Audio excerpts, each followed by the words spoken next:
Hello बच्चों, तो कैसे हैं आप सब लोग। यार मैं उम्मीद करता हूँ आप बहुत ही ज़्यादा बेहतरीन होंगे और जो बच्चों आपकी पढ़ाई है वो सुपर से ऊपर लेवल की चल रही होगी।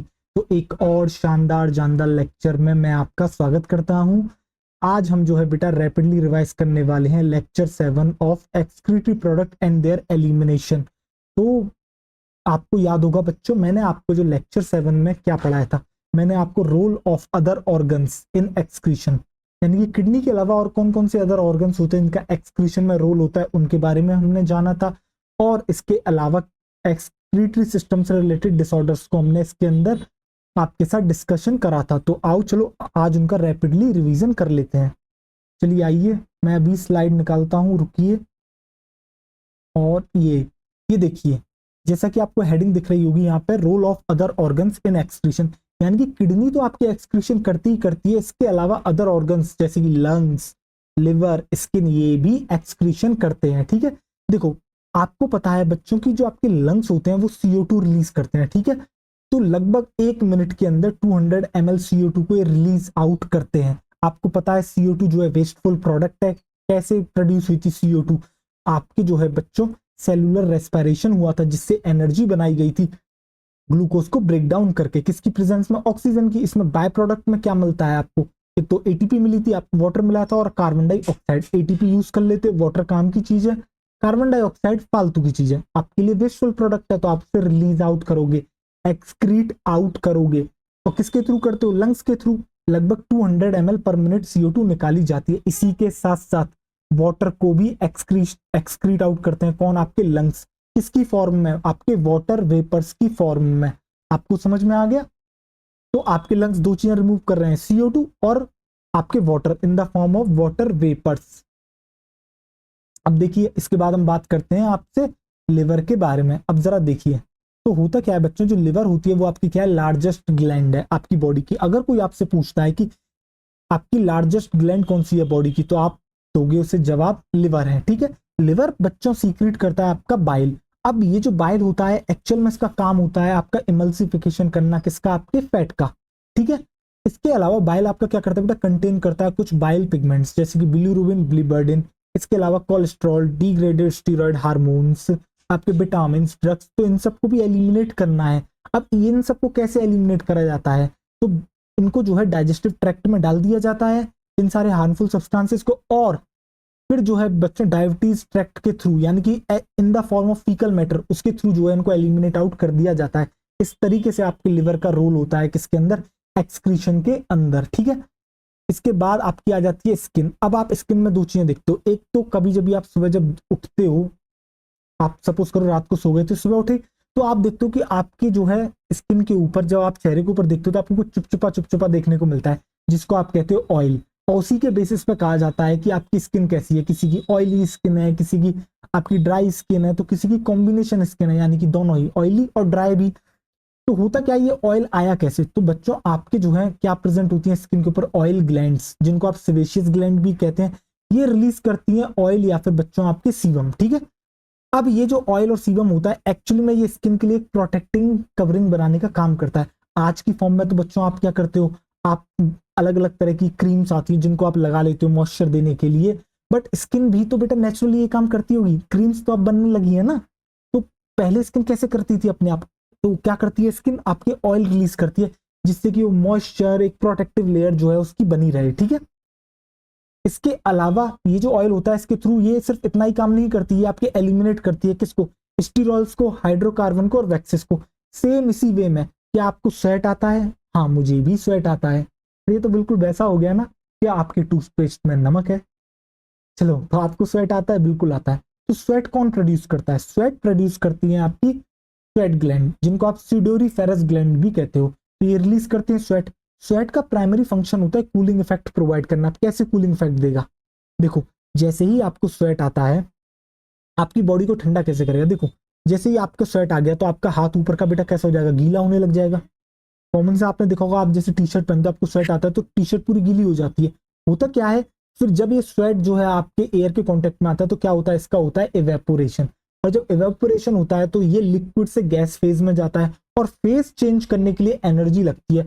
और वो एनर्जी इसको मिलती है हमारी बॉडी से इन the form of heat energy. इस तरीके से हमारी हीट की एनर्जी को ले लेता है और हमें कूल कर देता है, हम ठंडे हो जाएंगे क्योंकि हमारी हीट को ये यूज कर रहा है अपना फेस का ट्रांजिशन करने के लिए, from liquid phase to gaseous phase. इस तरीके से कूलिंग इफेक्ट प्रोवाइड करता है कौन, आपका स्वेट। इसके अलावा बच्चों ये तो इसका प्राइमरी फंक्शन है, बट ये एलिमिनेशन करता है आपके इसी स्वेट के अंदर वाटर तो है ये बच्चों, आपको पता है। इसके अलावा NaCl आपको देखने को मिलता है, स्मॉल अमाउंट में यूरिया, लैक्टिक एसिड जो है आपको देखने को मिलते हैं। तो आपको समझ में आ गया स्किन किस तरीके से रोल प्ले कर रही है, किस तरीके से ऑयल ग्लैंड अपना काम कर रही है, किस तरीके से स्वेट या फिर सिडोरीफेरस ग्लैंड अपना काम आपके कर रही है। ठीक बच्चों, इसके बाद हम आ जाते हैं आपके किसके ऊपर, डिसऑर्डर्स। पर डिसऑर्डर से पहले आपसे एनसीईआरटी एक सवाल पूछती है, क्या आपका सलाइवा स्मॉल अमाउंट में नाइट्रोजनस बेस्ड को एलिमिनेट करता है? तो इसका आंसर है yes, small amount of nitrogenous based also eliminated through saliva. ठीक, ये इसका भी हमने जो है नोट करके आपको आंसर दे दिया। इसके बाद आते हैं आपके डिसऑर्डर्स ऑफ एक्सक्रीटरी सिस्टम, यानी किडनी से रिलेटेड आपको क्या क्या समस्याएं हो सकती हैं। तो बेटा पहली समस्या होती है यूरेमिया। क्या होता है यूरेमिया? देखो यूरेमिया यानी कि यूरिया शब्द आ रहा है ना, होता क्या है जब किडनी आपकी मेल फंक्शन हो जाती है, यानी कि किडनी अच्छे से अपना फंक्शन नहीं कर रही है। किडनी का काम क्या है, जो आपके ब्लड में प्रेजेंट यूरिया है उसको एक्सक्रीट आउट करना, क्योंकि मेन नाइट्रोजनस बेस तो वही है ना। ठीक है, तो जब आपकी किडनी मेल फंक्शन कर जाएंगी, किडनी ढंग से परफॉर्म नहीं करेंगी अपना फंक्शन, तो आपका यूरिया इकट्ठा होता जाएगा। कहाँ इकट्ठा होगा? ब्लड के अंदर। और ये जो एक्यूमुलेशन हो रहा है ब्लड के अंदर, इसी को कहते हैं यूरेमिया। ठीक, अब ये जो बच्चों आपके यूरिया इकट्ठा हो रहा है, इसे किडनी तो नहीं निकाल पाई, तो किसी तरीके से तो निकालना होगा, तो इसे रिमूव करा जाता है आपकी एक प्रोसेस के थ्रू जिसका नाम होता है हीमोडायलिसिस।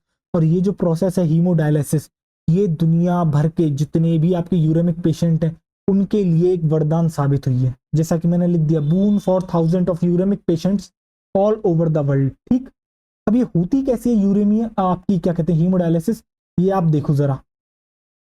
अब होता क्या है जरा देखिए, जो आपकी ये हीमोडायलिसिस होती है, होता क्या है, आपके जैसे किडनी परफॉर्म करती है फंक्शन आपका क्या करना, फिल्टरिंग का, इसी तरीके से एक मशीन होती है आपकी, वो जो है डायलाइजिंग यूनिट, जो कि एक आर्टिफिशियल किडनी की तरह बिहेव करती है। तो सबसे पहले आप क्या करते हो, रेडियल आर्टरी, यहाँ आपकी रेडियल आर्टरी होती है, उसके थ्रू आप ब्लड को निकालते हो। ठीक है, जब आप ब्लड बाहर लेके आते हो तो ब्लड जैसे ही बॉडी के बाहर आता है वो सबसे पहले तो क्लॉट कर जाता है, तो हमें उसकी क्लॉटिंग को रोकना होगा। दैट मीन्स एंटीकोगुलेंट ऐड करना होगा, इसलिए हम इसके अंदर हेपेरिन डाल देते हैं। और दूसरा, आपकी बॉडी का टेम्परेचर एक फिक्स टेम्परेचर है, जैसे ही वो बाहर आएगा हम क्या करते हैं, इसको 0 डिग्री सेल्सियस पे ले आते हैं, जिससे कि कोई भी रिएक्शन या फिर कुछ भी उसके साथ ना हो। ठीक है, तो बेसिकली हम क्या करते हैं बेटा, प्रिजर्व करते हैं। आपने देखा होगा जब आप लोअर टेम्परेचर में किसी चीज को ले जाते हैं तो वो जैसी होती है उसी रूप में प्रिजर्व हो जाती है। ठीक है, तो हम इस तरीके से जो है ब्लड को उस समय फ्रीज आउट, मतलब 0 डिग्री सेल्सियस पर ले जाते हैं। अब इस ब्लड को दोनों चीज करने के बाद, आपके एंटीकोगुलेंट हेपेरिन ऐड करने के बाद और उसे 0 डिग्री सेल्सियस पर लाने के बाद मशीन में डाल देते हैं,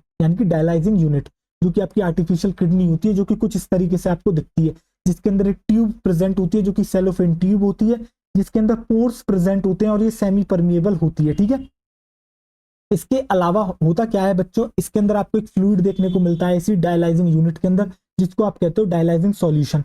अब ये जो डायलाइजिंग सॉल्यूशन होता है ये आपका सेम कंपोजिशन होता है प्लाज्मा की तरह, बट फर्क इतना होता है कि इसके अंदर नाइट्रोजनस बेस्ड बिल्कुल प्रेजेंट नहीं है, जबकि आपके जो ट्यूब के अंदर जो ब्लड आया है इसके अंदर नाइट्रोजनस बेस्ड है।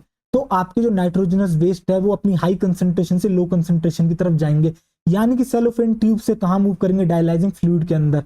अब ये डायलाइजिंग फ्लूइड के अंदर जब आता जाएगा तो बेटा डायलाइजिंग फ्लूइड में नाइट्रोजनस बेस्ड आता जा रहा है, तो जैसे ये ऐड होता जाता है नाइट्रोजनस बेस्ड किसके अंदर, डायलाइजिंग फ्लूइड में, हम यूज्ड डायलाइजिंग फ्लूइड को देखो इकट्ठा करता जा रहे हैं ऊपर, और नीचे से फ्रेश डायलाइजिंग फ्लूइड या फिर आप कह सकते हो सॉल्यूशन को डालते जा रहे हैं जिसके अंदर नाइट्रोजनस बेस्ड नहीं है। इस तरीके से पूरी प्रोसेस आपकी चलती रहती है, और ये जो आपका ब्लड होता है इस तरीके से प्योरीफाई हो जाता है, और ये जो प्योरीफाइड ब्लड आपका बाहर आता है इसको जो है क्या करा जाता है, इसके अंदर सबसे पहले तो जो आपने हेपेरिन डाला था उसकी जगह आप डालोगे एंटी हेपेरिन। ठीक है, क्योंकि अब आप वापस बॉडी के अंदर डालना चाहते हो और इसको बॉडी टेम्परेचर पे लेके आओगे, देन इसको जो है बेटा पेशेंट के अंदर वापस डाल दिया जाता है, किसके थ्रू, रेडियल वेन के थ्रू।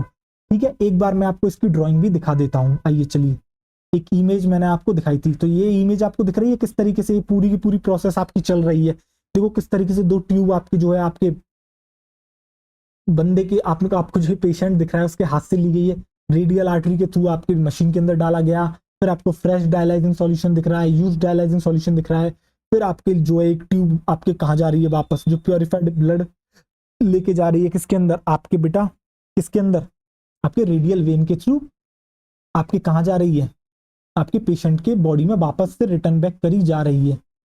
इसके बाद जो आपकी दूसरा आता है वो आ जाता है आपका बेटा एक्यूट रीनल फेलियर, यानी कि आपकी किडनी फेल कर जाए। अगर बेटा किडनी फेल कर गई ना तो इसका एक ही परमानेंट सॉल्यूशन है, वो है किडनी ट्रांसप्लांट करना, यानी कि पुरानी किडनी को हटा दो, नई किडनी को डाल दो। अब बेटा किडनी देने के लिए डोनर चाहिए होगा, तो कोशिश करी जाती है डोनर जो हो वो आपका क्लोज रिलेटिव हो। क्लोज रिलेटिव क्यों हो, क्योंकि हमारी बॉडी किसी के भी ऑर्गन को नहीं लेती है, ऑल्दो आपको इसके अलावा और भी काफी चीजें बेटा टिश्यू मैचिंग करनी पड़ती है, काफी चीजें होती हैं जो कि हम आपको आगे के लेक्चर्स में बताएंगे। तो होता क्या है, इसलिए जो है क्लोज रिलेटिव का लिया जाता है जिससे कि कम से कम चांसेस हो रिजेक्ट करने के, ठीक है। फिर भी बॉडी रिजेक्ट कर सकती है, तो ये रिजेक्ट ना करे।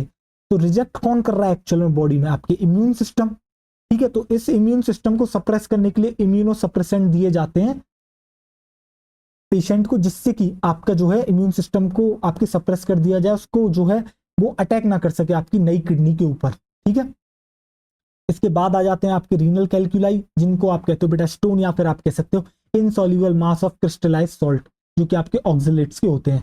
ये आपके बेटा किडनी के अंदर फॉर्म हो जाते हैं। आपने काफी बार सुना भी होगा कि इसको तो किडनी में पत्थर है, ठीक है, यानी किडनी स्टोन इसको हो चुके हैं, ठीक है। फिर इसके बाद आ जाता है बच्चों आपका ग्लोमेरुलोनेफ्राइटिस। अब होता क्या है, जहां भी आपको बायोलॉजी में आइटिस शब्द दिखे इसका मतलब होता है इन्फ्लामेशन, और जो आगे नाम दिखेगा वो ऑर्गन का दिखेगा, यानी कि ग्लोमेरुलोनेफ्राइटिस, यानी कि नेफ्रॉन का जो ग्लोमेरुलस है उसके अंदर क्या हो चुका है, आइटिस, यानी कि इन्फ्लामेशन। तो basically inflammation of glomeruli of kidney is called glomerulonephritis. होने को तो हम इनके अंदर और डिटेल में जा सकते हैं, बट इसका कोई सेंस है नहीं। तो चलो इस लेक्चर को जो है बच्चों मैंने आपको यहीं तक पढ़ाया था, मैंने आपको रिवाइज कर दिया है।